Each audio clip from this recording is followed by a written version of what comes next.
Hi, my name is Albert Kim, and my project proposed a potential treatment for Alzheimer's disease using the HB11 human neuroblastoma cell line, and I demonstrate the potential effects of an environmental toxin called 4-nonylphenol or 4-NP in relation to this novel treatment.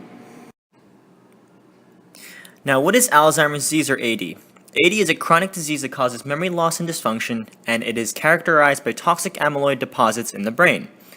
Now, what is 4-nonylphenol or 4-NP? 4-NP is a toxic daughter molecule of nonylphenol ethoxylates. Nonylphenol ethoxylates are used as surfactants to produce various liquid detergents, cosmetics, paints, pesticides, etc. However, under anaerobic conditions, such as those found in wastewater treatment plants, nonylphenol ethoxylates biodegrade into the environmental toxin 4-NP. Also, 4-NP has been shown to be a major model for Alzheimer's disease due to its ability to mimic effects such as increased oxidative stress. Now, it's been surmised that antioxidants can be a potential treatment for Alzheimer's disease due to their ability to target and reverse factors directly involved, such as oxidative stress.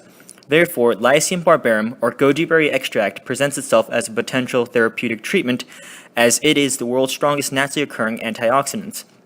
Now, moving into the 24 genes investigating this project, I clustered them into 3 groups: AD progression, oxidative stress, and mitochondrial dysfunction. And I further clustered them into genes that promote and reduce oxidative stress, and genes that promote and reduce toxic amyloid deposits.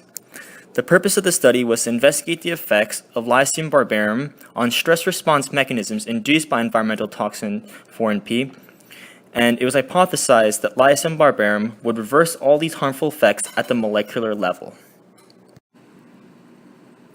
So at the center of my project was the state-of-the-art technology DNA microarray, every step of which I performed. So I started off with the HB11 human neuroblastoma cell line, and I split my cells into 8 groups: control, goji berry extract at 2 separate concentrations, 4-NP at 1, and most importantly the last 4, 2 24-hour pre-treatments of goji berry extract at 2 separate concentrations, and then the addition of 4-NP, and 2 24-hour pre-treatments of 4-NP, and then the addition of goji berry extract at 2 separate concentrations. After a 48-hour treatment phase, the mRNAs were extracted from these cells and transcribed into their corresponding cDNA via RT or reverse transcription. Afterwards, the cDNAs were applied to the DNA microarray chips and scanned for detection via chemiluminescence, and the data was analyzed via Spotfire software. And in order to make sure that all the microarray data was correct, I conducted a validation study through a conventional RT-PCR for the interleukin 23A gene, which was selected at random, and the reference gene beta-actin. Afterwards, a statistical analysis via ANOVA test followed by post-hoc GFA with p less than 0.05 considered significant was conducted. So for all microarray graphs, the x-axis represents the treatments and the y-axis represents the gene expression in units of chemiluminescence. Microarray data for the 24 genes of interest were depicted in a total of 3 figures 1 through 3. The data were divided based on the following: Alzheimer's related genes, genes involved in oxidative stress, and genes involved in mitochondrial function. Goji at 0.3 micromolars and 1.0 micromolars upregulated MTND1, MTND2, MTND3, MTND5, SORL1, ATB6, APP, APOE, SOD2, GPX1, and NFE2L2 expressions compared to the control, figures 2 and 3.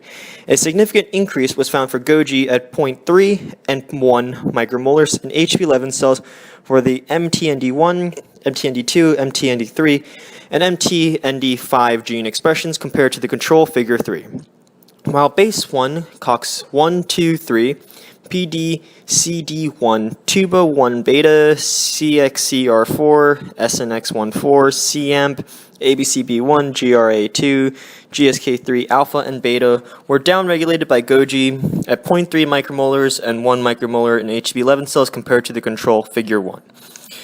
The genes base 1, COX2, and GSK3 beta were found to have been significantly downregulated by Goji at 0.1 micromolar and 1 micromolar in HB11 cells compared to the control.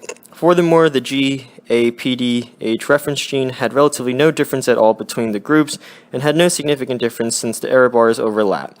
This verifies the data is accurate and no miscalculations, RNA pipetting errors, and mistakes occurred. Finally, data revealed that 4-NP increased expression of 5 genes involved in mitochondrial function: MTND1, 2, 3, 5, and ATP6, figure 3. The groups that received 4-NP at 1 micromolar first and then Goji at 0.3 micromolar and 1 micromolar showed that MTND 1, 2, 3, 5, COX2, CXCR4, SORL1, APP, APOE, ABC, beta 1, GRA2, GSK3 alpha and beta genes were upregulated in HTB11 cells as compared to the control, while base 1, COX1, COX3, PDCD1, TUBO1B, SNX14, ATP6, SOD2, GPX1, CAMP, and NFE2L2 was downregulated in HB11 cells as compared to the control for the groups that received 4MP at 1 micromolar first, and then Goji at 0.3 micromolar and 1 micromolar. None of these were significantly upregulated or downregulated as compared to the control. The groups that received Goji at 0.3 and 1 micromolar first, and then 4MP at 1 micromolar showed that base 1, MTND1, MTND2, MTND3, MTND5, COX2, CXCR4, SORL1, APP, APOE, ABCB1, GRA2, GSK3 alpha and beta were upregulated in HB11 cells as compared to the control, while COX1, 3, PDCD1, TUBO1 beta, SNX14, ATP6, SOD2, GPX1, CAMP, and NFE2L2 were downregulated in HB11 cells as compared to the control for the groups that received Goji at 0.3 micromolar and 1 micromolar first, and then 4MP at 1 micromolar. None of these were significantly up or downregulated as compared to the control. The hypothesis was confirmed as data demonstrated that goji berry extract could successfully combat 4MP-induced changes by not only reversing 4MP's effect on HB11 cells, but also protecting HB11 cells from molecular damage characteristic of 4MP-exposed cells, figures 1, 2, and 3.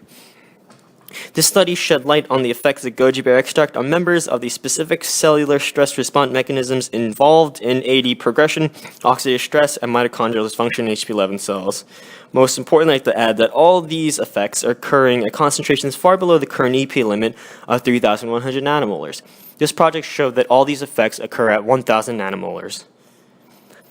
So a limitation of the study was that in the real world, we're exposed to 4MP daily, years and decades before effects actually surface. So in the future, I'd like to run tests possibly to a couple of months. And also in the future, I'd like to run protein assays or Western blot analysis to make sure all these changes at the genetic level are actually translated into viable proteins.